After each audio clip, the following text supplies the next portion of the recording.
But let's join veteran sport journalist and president of AIPS Africa, Michell Obi, who joins us live via Zoom to share his thoughts and shed more light and insight on the greatness of Edson Arantes de Nascimento, famously known around the world as Pele. Good evening to you, Michell.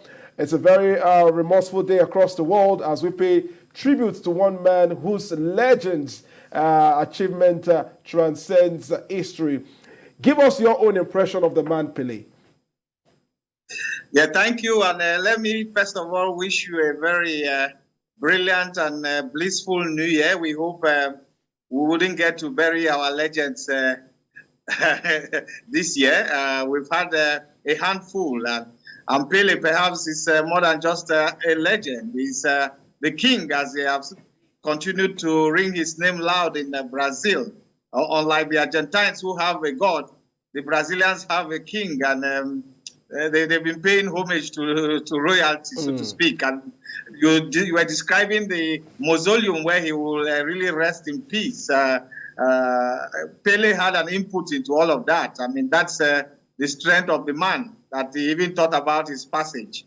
Of course, Pele does not die. Pele has become a legend. As I said in one of my conversation, Pele is the quintessential reference, and he will always stay in the hearts of so many. There are even many named after him, so the name continues. And why not? In Africa, FIFA has even told its member associations to get to name a stadium after Pele, talking about 211 member associations. If they do all of that, that itself will be... How realistic is that request by FIFA to the member nations? A country like FIFA, Argentina would definitely not consider that. I like that dimension, but Pele had a good relationship even with Diego Armando Maradona, and also had a good relationship with Messi.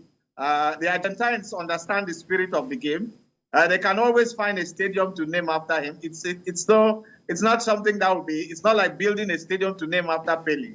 It's finding a stadium to name after one who made the game very beautiful and even more beautiful. And so, really, it wouldn't take anything, especially if there is an attraction.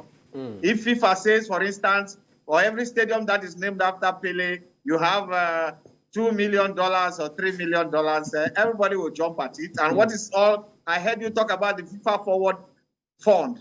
If they give you 500 additional thousands of dollars into the fund, the FIFA Forward Fund, and say, name a stadium after Pele. You can, in Nigeria, here we'll be quick at, there are so many stadiums we can name after him in Nigeria. Absolutely. So many stadiums. So, all right, yes, Michell, let's talk about life after Pele's transition now.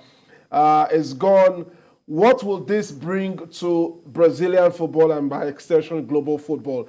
Pele represented the movement, it represented a generational change. It brought 5 of Brazil's World Cup titles. It was part of 3 of them. So how would Brazilian football recover or grow after the death of Pele?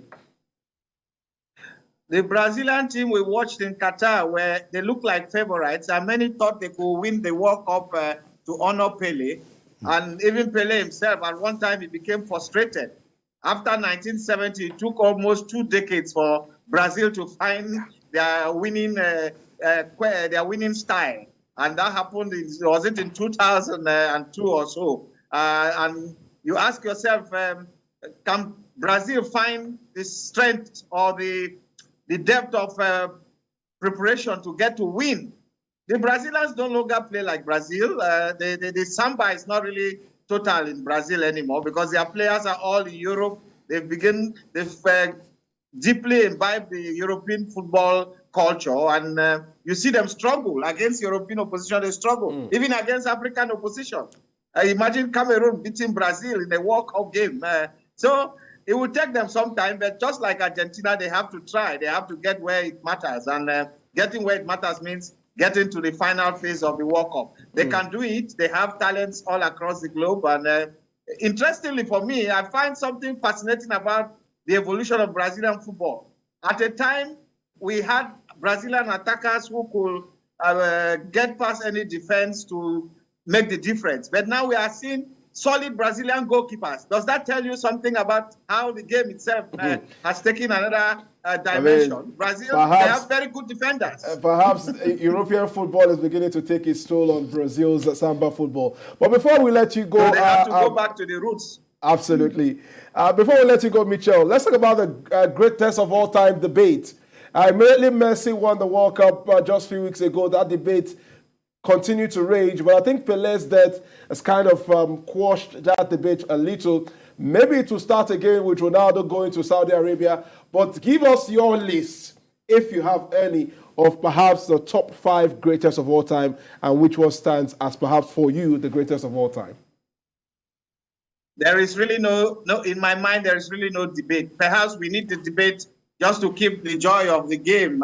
Controversies are part of the game, so we need to allow that so that individuals can always be happy with their opinion. But there is no doubt about it that the king remains the king, and the king is, of course, the one who will go to the team upstairs today. Talking about Pele, 3 World Cups, winning the first at the age of 17, at a time when even the offside rule, there was no VAR. Even the kind of boots they used to wear, hard studs and all that kind of stuff. And Pele, there is really no question about his greatness, the greatest of all time. Indeed, some who really want to even contest it may not have watched Pele, but history can give us a good dose of evidence to suggest, even from the stats, that Pele is number 1. But again, as I said in another conversation, there are so many dimensions of Pele. And in that dimensions, you can find the likes of Diego Armando Maradona. You can find greats like Lionel Messi. Of course, Ronaldo will join that crowd. Johan Cruyff, Alfred Di Stefano. Yeah. And I have to even include my African greats. I cannot forget some of my African greats. The likes of Salim Keita, the likes of even George Weah is also in that class. You cannot exclude him, and it's a tradition.